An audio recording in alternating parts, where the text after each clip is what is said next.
Collectively, we all agreed a couple of weeks ago that there is some merit to the statement that opposites attract. We did a non-scientific survey here in our Sunday morning gathering a couple of weeks ago, and almost every couple sitting in this room, married couple, indicated that they felt like they were an opposite of their spouse.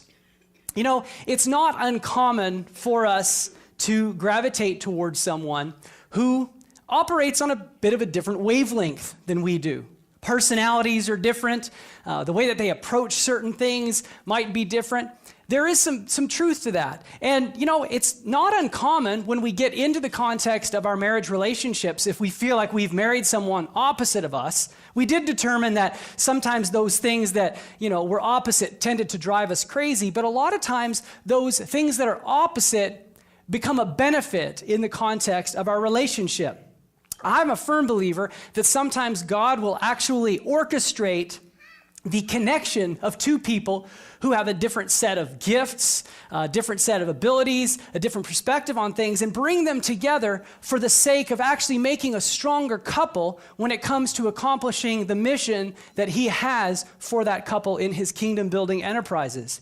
As an example, I'll use my own marriage. God led me into full-time ministry in 2002. I'd been working at a corporate job for a number of years, and prior to that, I'd been involved in the performing arts. And I was asked to join the staff of Grace Community Church in Mississauga, Ontario, as the worship pastor and creative arts director. Now, I'd already been involved with the church for a couple of years, and I'd been doing most of the role as a volunteer, so this was a great opportunity for me to actually engage in something as my vocation that I was passionate about doing. And so knowing what the job was going to entail, I had a pretty good feeling about taking on the job. You see, our weekend services at Grace tended to be a little bit complicated. We used a lot of different multimedia, lots of videos, drama, music. My job was going to require me pulling together a lot of different details from week to week to actually make the services happen without glitches. And I'm a get-her-done kind of guy. That's sort of my makeup. So it was an easy fit for me to walk into that job. But what I learned very quickly was that when I joined the staff of a church in a ministry job, and I wore the job title pastor, that there were some things that I wasn't necessarily as prepared for as I got into that job. I learned very quickly that there was a spiritual gift that God hadn't really given me any of, not an ounce. In my 160-pound frame here, there is not 1 ounce of mercy. Okay, maybe there's 1 ounce, but you have to dig real hard to find it.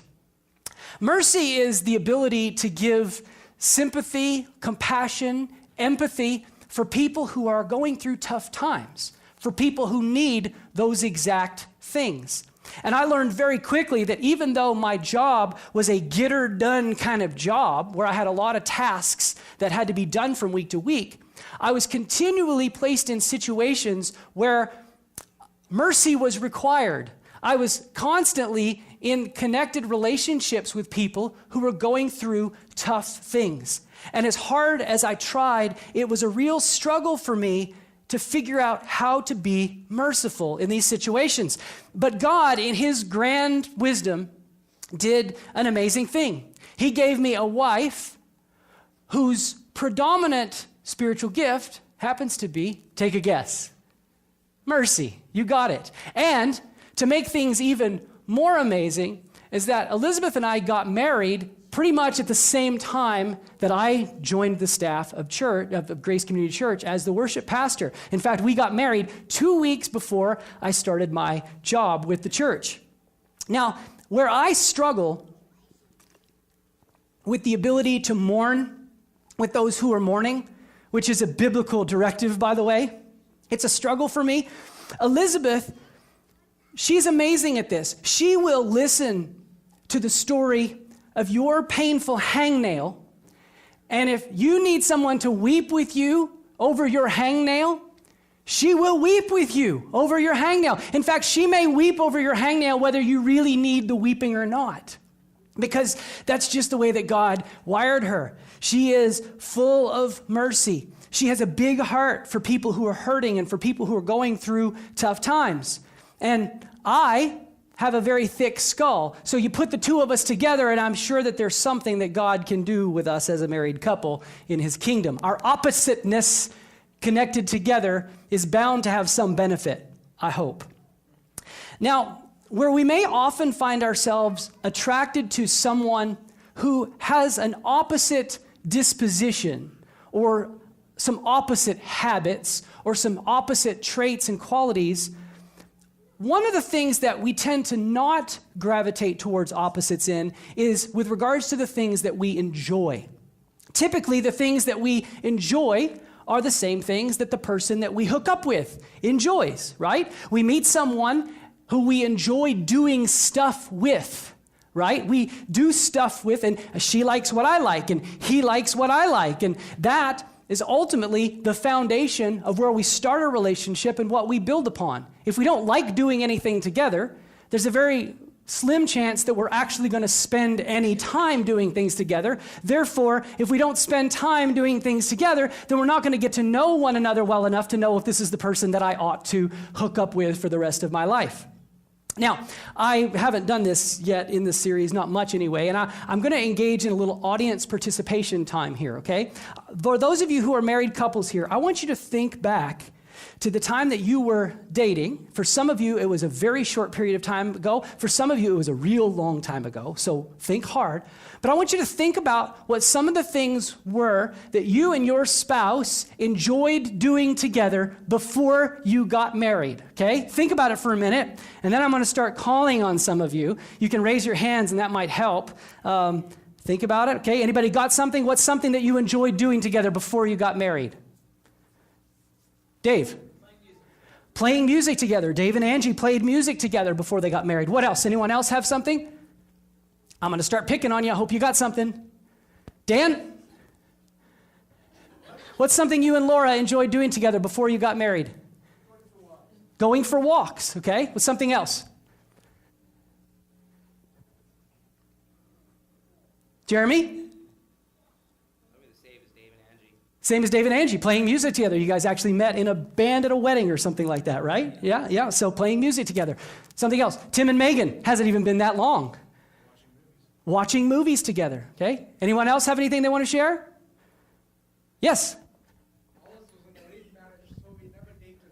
It was an arranged marriage, so you never dated. Wow, that's amazing. I have no comment on that. Okay. All right. So, very interesting. Anyway, okay, now, one of the things I want to point out here is that there are lots of different things that we do together that we enjoy before we get married.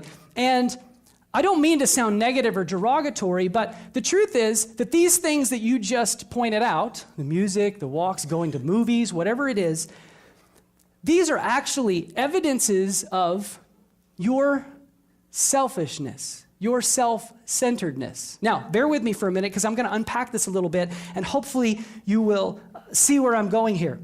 When we're a single person and we're unattached to someone else, there's very little that we do that creates conflict within our own self, right? Who does the whole world revolve around when I am a single person? Me, right? Pastor Oliver pointed out last week as he was going through the top 10 lists of things that cause conflict in marriage, and he pointed out the fact that most of these things result from or are stimulated by our own selfishness. So when you're a single person, it doesn't matter, unless you have a roommate, but if you're a single person and you live on your own, it doesn't matter whether you put the toilet paper roll back on the roll when the toilet paper's out. You may not even use toilet paper. I don't know. If you're a single person, it doesn't really matter. If you're a single person, you don't use toilet paper, you might be single for a very long time. Just take that bit of advice. When you're a single person, you can spend your money the way you want to spend your money.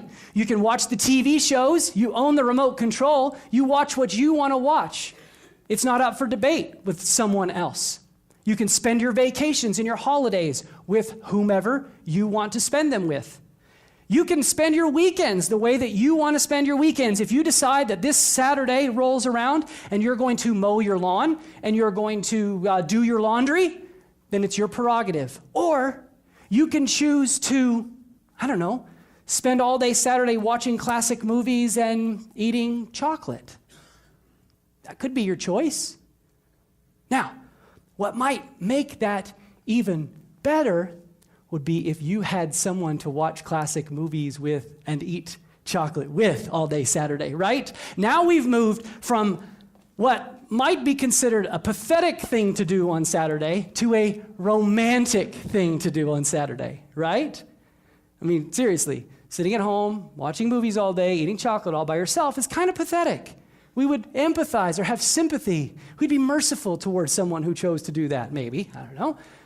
But when you add another person into the equation who wants to do it, now it becomes romantic, right? In the late 90s, after I had gone through my divorce, I had recently moved to Mississauga, Ontario. And I decided I wanted to do a little bit of traveling in the area because I hadn't lived in that part of the world before. And I decided one weekend, as a single guy, newly single guy, that I was going to drive down to the Finger Lakes of upstate New York. Anybody ever been there? Beautiful area. It's about a 4-hour drive from the Toronto area. And it is this area where there are these massive glacier-cut lakes. It's just picturesque. It's beautiful. So I threw my camping gear in my car, and I drove down there for the weekend, and I pitched my tent next to one of these beautiful glacier-cut lakes. And then I spent my weekend driving around the Finger Lakes region, visiting wineries and sampling wines in the wineries. A 30-year-old guy, all by himself, equates to kind of pathetic, really. But if I'd had somebody to do that with me, what do we call it? Romantic, right? Now, if you're a single person or single again person, I'm not picking on you by any stretch of the imagination. We've talked a lot about the implications of our journey in life and our journey with God and how that impacts us as single people. Today, we're talking very specifically about having fun in the context of marriage. And so the things that we're going to talk about today definitely are geared more towards people who are currently in a married relationship or are on the edge of a married relationship. So I ask you to bear with me on that. As a single person, it's no mystery that when we look for someone else to hook up with, to spend the rest of our life with, we're typically not going to connect with someone who is going to ask us or require us to give up everything that we enjoy doing, right? So when it comes to the oppositeness factor, being opposites attract, yes, there might be some differences in our personalities, some differences in our approach, some differences in our perspective, some differences in our spiritual gifting, but there's got to be some things in the context of our relationship that we enjoy doing together. We have to enjoy doing certain things together. In fact, it goes completely against our natural born self-centeredness to think, well, when I get married, I'm going to give up everything that I like doing for the sake of the person that I'm going to marry. We're simply not going to do that. We're going to look for someone who has some of those common interests. Now, on the flip side of this equation, we will often do something in the context of the courtship zone that is actually another highlight of how messed up we are when it comes to love and how much love can really mess us up. Because see, there's something that we'll do in the context of a dating relationship that we might not otherwise do. And that is that we will actually fake liking stuff that we don't really like. You know what I'm talking about. Because when we're dating someone, we will say yes to experiences. We will say yes to going places and doing things that we wouldn't ever do on our own. Now, the truth is, we may fake that we like those things just to impress that other person that we're dating, or we may actually simply enjoy the company of that person so much that it doesn't really matter what we're doing. However, it looks like we really like what we're doing when really we don't really like what we're doing. We just like the person that we're doing it with. You follow me here? Right? Now, I'm not going to ask for audience participation on this one. How many of you faked doing things that you liked? Actually, I might in just a minute. Bear with me. I think about when we're dating, we'll go places, we'll do things, we'll eat stuff that we would have never eaten had we chosen the restaurant on our own. The worst part about it is that it misleads the person that we're dating. I equate this to I call this the sushi factor. For me, I hate sushi. But if my wife wanted to go eat sushi before we were married, I was trying so hard to impress her that I might have actually tried to eat sushi. I probably would have faked that I liked it. I don't like sushi, but I liked her. So there would have been this role-playing going out. It would have looked like this was something I enjoyed, but I didn't really enjoy it. And so really what I've done is I've made sort of an out-and-out phony of myself in the process. You know, every time I hear a young guy talk about how his girlfriend likes to watch sports with him on TV, I just get a chuckle. I chuckle. In fact, here's our audience participation time. Ladies, raise your hands high. How many of you faked enjoying sports on TV with your boyfriend before you married him? Look, my wife raised her hand really high. Anybody else? Come on, ladies. Anyone else? You're all lying now, okay? My wife, she knew she had to raise her hand because in the 12 months that we dated prior to getting married, she watched more sports on TV than she has in the 11 years since we've been married. She didn't really care to watch football with me on a Sunday afternoon or golf on television. She looked like she did, but really what I was seeing was someone who wanted to spend time with me, and because she wanted to spend time with me, she was willing to do what I wanted to do, and she was having fun. Not watching golf, not watching football, but she was having fun being with me. Nowadays, she'll still sit in front of the TV with me when I have a sporting event on, but if she doesn't have her laptop handy or the phone near her ear, she's not going to last there for very long. That's the truth. And it's okay, dear. I still love you, even though you don't cheer for the Dallas Cowboys with me. At least she doesn't cheer against the Dallas Cowboys. Couples don't fall in love without having fun. No one falls in love without having fun. And no one will stay in love without having fun.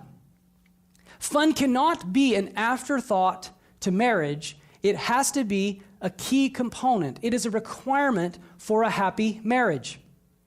Ecclesiastes 9:9 says this: live happily with the woman you love through all the meaningless days of life that God has given you under the sun. The wife God gives you is your reward for all your earthly toil. Your wife is your reward, and your order, your directive here, is to live happily with her. Now, this is a very interesting thing because in the context of our culture today, we see guys fill their lives with all kinds of stuff and all kinds of leisure as their reward for working hard. Well, I work hard, so I deserve the Harley. I work hard, so I deserve the fishing trip. I work hard, so I deserve to go to Las Vegas with my buddies and gamble. I work hard. These are things that I deserve because I work hard. Now, men are wired to be conqueror hunters. This is a natural instinct that God has given us. We are hunter-conqueror kind of guys. When we're pursuing the woman, we are the conqueror-hunter for the woman. We'll do anything it takes to get the woman. And then we'll get the woman, and we conquer. We get married, we win, and the next thing we do is we move on to the next conquest. The next thing we need to hunt. And we'll often leave behind the fun that we had with the woman that led to getting her. But the scripture tells us here that our wife is our reward for our toil. She is the reward for the hard work that we do. Ed Young Jr. said this. I was at a conference and I heard him say this years and years ago. He said, whatever you did to get her, you better do to keep her. Whatever you did to get her, you better do to keep her. So, men, while we were the hunter, conqueror, doing our best to woo the woman, to win the woman, to persuade her that we were God's gift to all mankind and she was lucky to have us, we were doing everything we could to persuade her that we were the man of her dreams.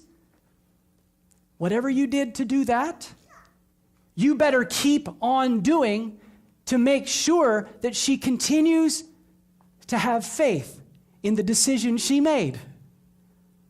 Now, that being said, women, wives, you are the reward for your husband's toil. You need to ask yourself the question, do you live your life in a way that makes you look like and feel like a reward to your husband? That's a very tough question to answer. Husbands need to be looking at their wife as their reward, their God-given reward. The wife needs to present herself as a wife who is a reward to her husband. It's a two-way street. You know, we see it all over the place where guys just simply fill their lives with fun and leisure and stuff, all as self-payment for working hard. You know, my family moved here a couple of years ago from the greater Toronto area. I didn't think there was much more of a hedonistic, commercialistic environment than being in the Toronto metropolitan area. But then we moved here to Medicine Hat, and I believe that this is where the phrase was coined, he who has the most toys wins. Because I drive around this town and I see guys who are spending every bit of their expendable and maybe not expendable income to accumulate stuff. Motorcycles, SUVs, RVs, boats, lake houses. We got my snowmobile. We got our quads. We've got all this stuff. It's piled up in our garage. I know which neighbors of mine have it all full because they can't park their cars or their trucks in their garage because their garages are so full of the toys that they have accumulated as their reward. But listen, I believe with all of my heart that in the end, the greatest reward is our ability to enjoy the wife that God has given us. Because what happens if that garage burns down and all that stuff is gone? What happens if our financial situation changes and we can no longer afford to have all that stuff? What happens if those things break? What happens if they get stolen? What happens if those things become passé? We still have the wife. She is still the reward. And she is where we need to be seeking our primary enjoyment. Today we're going to look at two kinds of fun that I believe, when implemented in the context of our marriage relationships, are going to fulfill us and satisfy us in ways that all this other stuff simply can't. I'm borrowing from Pastor Craig Groeschel today because I think he's brilliant in the way that he explains this, and so it bears repeating. He says that there are two kinds of fun that we need to have in the context of our relationship, our married relationship. We need to have face-to-face fun, and we need to have side-by-side fun. Now, as I describe these two types of fun, about half of you here in the room are going to hear about face-to-face fun, and you're going to go, man, that sounds like fun. That's exactly what we need in our marriage. And the other half of you are going to go, ooh, do I really have to do that? And then when I talk about the side-by-side fun, about half of you in this room are going to think, yeah, that's exactly what we need in our marriage. And the other half of you are going to be going, really? Do I really have to do that? Now listen, we started this series by talking about the fact that sometimes grass can look greener on the other side of the fence. And when the grass is greener on the other side of the fence, what's our responsibility? To focus on fertilizing, watering, and tending our own yard. And we said it's hard work. Sometimes committing to things in your marriage, even things that we're going to call fun, okay, can be hard work. There are things that are hard work in our marriage. I think you'll get where we're going here as we get moving. We're going to start by reading from a book called The Song of Solomon, chapter 7. Song of Solomon is an interesting book in the Bible. It's in the Old Testament. And what's interesting about it is that when you read it, if you read it out of context, you'd have no idea why it was in the Bible, because it doesn't really talk about God. It doesn't talk about spiritual things. What it is it is a story, a very poetic and beautifully written story about a relationship between a man and a woman from courtship to consummation. Some people will say that it's included scripturally because it describes the relationship that God has with his people. Okay? But I think it's more literal than that. I think that there's some really good meat that we can learn in here about our relationships with one another. I'm going to begin reading chapter 7, verses 1 to 4 here. And I want you to just process what's going on here. This is the young man speaking to the young woman. He says, "How beautiful are your feet in sandals, O noble daughter." See, right off the bat, he gets a win because even though this was like 4,000 years ago, he's identified that footwear is very important to a woman, correct? Okay, that's not really the point. Okay, all right. He says, "Your feet are beautiful in sandals, O noble daughter. Your rounded thighs are like jewels, the work of a master hand." Now take note. He's looking at the woman, and he's talking to the woman. He's moving his way up. He says, "Your navel is a rounded bowl that never lacks mixed wine. Your belly is a heap of wheat encircled with lilies." Oh, this is absolutely amazing. "Your two breasts are like two fawns, twins of a gazelle. Your neck is like an ivory tower." I love twins of a gazelle, by the way. "Your eyes are pools in Heshbon by the gate of Bath Rabbim. Your nose is like a tower of Lebanon, which looks toward Damascus." I have no idea what any of that means, so I can't explain it to you. But what I do know is this guy is looking at his woman, and he had a choice. He could say, "Wow, you look hot." Or he could fill in the blanks and give her the details. See, the man in pursuit of this woman is looking at the woman, and he is telling her what she needs to hear. And she needs to hear the details. Face to face, conversation, talking, filling in the details. Women want the details. Consequently, men, we only need the highlights. We only need broad strokes, which is exactly like why we have Sports Center. We have Sports Center because we can turn on the TV on Monday morning, and in 22 minutes, we can know everything we need to know about all the sporting events that happened all weekend long. We only need to see one or two clips from each game and then the final score, and we know everything we need to know about all the hockey, the basketball, the football, you name it. It's all there. Broad strokes, highlights. Conversely, the women have shows like The View, which is a bunch of women sitting around a table doing what? Talking and talking and talking about who knows what. I tried watching it one time. It was like they were speaking a foreign language. I didn't get it, right? Mundane details about everything. Now, guys, before you were married, you could have a face-to-face conversation with your woman. You could talk. You talked over dinner. You talked in the car. You talked taking walks. You talked and talked. You talk on the phone. You talk on the phone late at night. And then when you ran out of things to talk about, you just sit there and listen to each other breathe. You laugh because you know it's true. What you did to get her, you'd better do to keep her. Guys, I'm going to give you 4 points this morning, 4 things that you need to implement into the context of your marriage if you want to have good face-to-face fun with your wife. Listen, this is fun for your wife. I said that some of you are going to hear about this face-to-face fun and you're going to go, "Oh, do I really have to do that?" That's the guys. Women love this. This is huge for them, okay? Guys, if you're a note taker, write this down. Number 1, give her the details. When you're having a conversation, don't just say you look hot. Tell her why she looks hot. Compliment her feet and her sandals and her twins of a gazelle. I don't know. But fill in the blanks. Give her the details. When you're talking about your work day, when you're talking about the way you feel, oh, yes, we have to talk about our feelings, guys.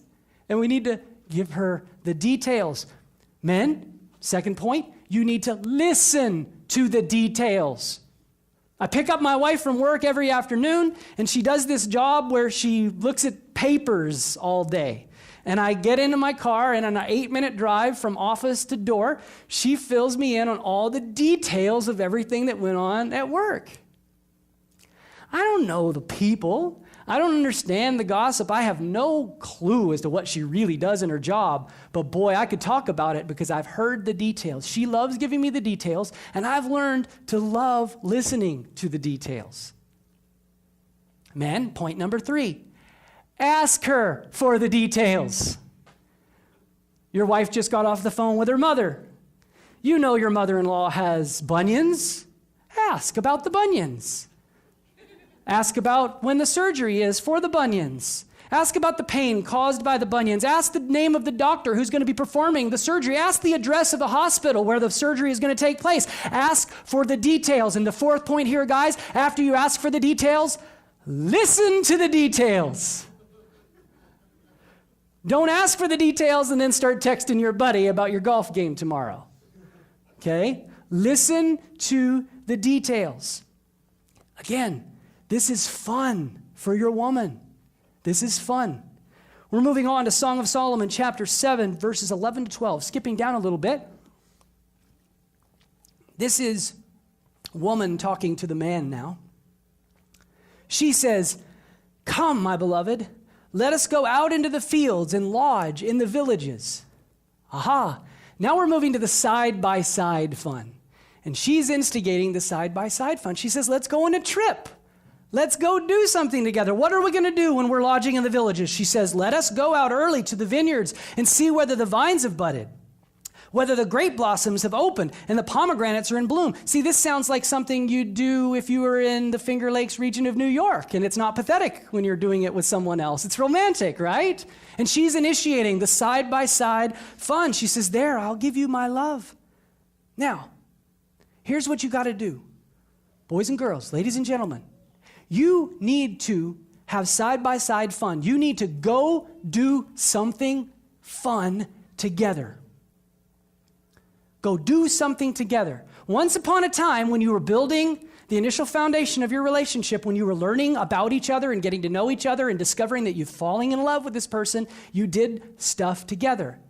You need to continue doing stuff together. Women, here's a hint for you. Men love it when you show interest in their activities. Men love it when you show interest in their activities. Let them show you how to fish. Yes, that is Elizabeth fishing. Let them show you how to shoot a gun. Let them show you how to bowl or hit a softball. Let them show you how to play a musical instrument that they play, whatever it is. Men love it when you show interest in their activities. Now, if your husband decides he's going to show you how to hunt and take you hunting, I know you don't want to kill Bambi, and that's okay. Because you, as the wife, when you're learning, you miss on purpose. Because the last thing you want to do is show your husband up. You need to let him be the master of that skill. Whatever your husband is into, show some interest. That will go a long way in terms of investing in your relationship and watering your own lawn. You've got to get out of old ruts and discover new things that you enjoy doing together. You know, as a married couple, regardless of how long you've been married, there are things about you, interests that you've taken on, interests that your spouse has taken on since you got married that are new and different. And you need to explore those things together, and you need to explore other things together. See, we have this tendency when we get married and we get into our careers and our jobs and we've got kids, we get into routines, we get into patterns, we get in this rhythm of life. And what that rhythm of life does is it creates ruts in our life. And so we come home from work and we have dinner and we sit in the same spots at the table every night. And then we sit on the same spots on the couch or the same chair in the living room and we watch the same shows on Monday night, the same shows on Tuesday night, the same shows on Wednesday night. We drive our kids to their piano lesson here, their karate lesson there, their baseball practice here. We get into this rhythm of life that is nothing but one big rut. You need to get off the couch, turn off the TV, Put the laptop, the iPad down, and take a walk. Climb a mountain, kayak a river, go get matching tattoos. I don't really care what you do. Just go do something together, side by side. Have fun. I kind of glossed over this just a minute ago, but there in verse 12 of chapter 7, she says, there I will give you my love. I think it kind of goes to say that if we have the face-to-face fun and the side-by-side fun, there's a third kind of fun. It's that belly button to belly button fun that comes as a byproduct. You may laugh at that. That's funny. Belly button to belly button. We're going to talk about belly button to belly button fun next week.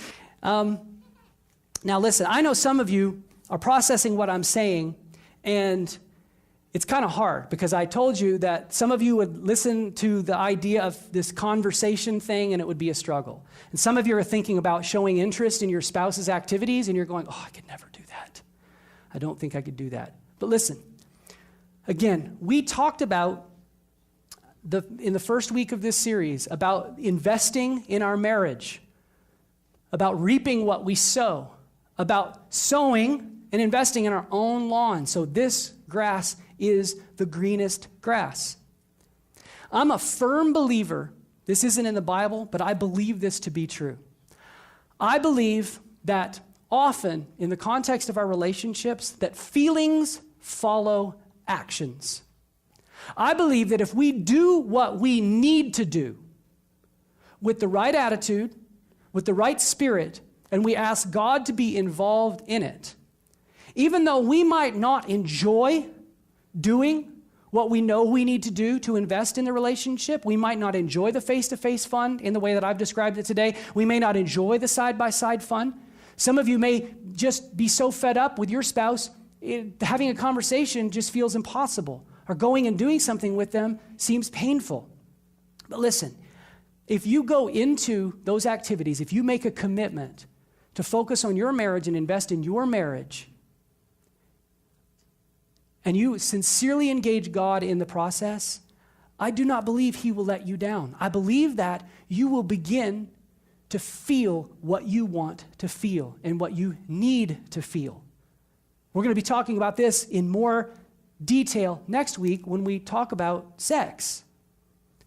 Because in that aspect of our relationship, sometimes we have to do what we need to do, and we need to pray that God will give us the feelings that we want to have, that we need to have, after we've done what we need to do. I grew up in Texas, and we have in East Texas this red clay, this dirt, that in the summer months when the temperature gets really extreme, gets really hot and really dry,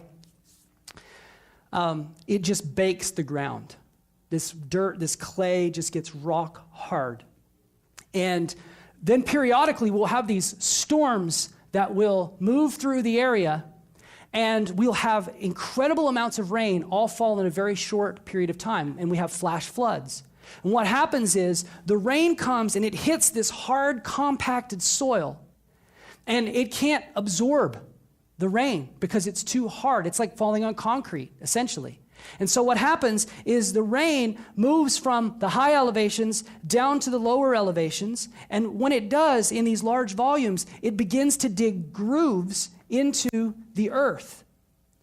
And then what happens is the storm passes, the sun comes back out, and it dries up and just bakes this earth again, hard, rock hard. And the next time it rains, where do you think that water is going to go? It naturally falls right into the troughs that were already dug by the previous rainstorm, and it goes from the high elevation to the low elevation, and then the sun comes back up, and it dries it all out, and it gets rock hard again, and the next time it rains, the same thing happens. The rain always ends up in the exact same place at the bottom of the hill. In our relationships, sometimes the ground is hard. And sometimes we feel like no matter what we do in our marriage, in our relationship, we always end up in the same place. We end up at the bottom of the hill, and we're still just as dissatisfied and still as disappointed as ever. And part of that is because we fail to realize that everything we're doing, because the ground is so hard, everything falls right back into the same ruts.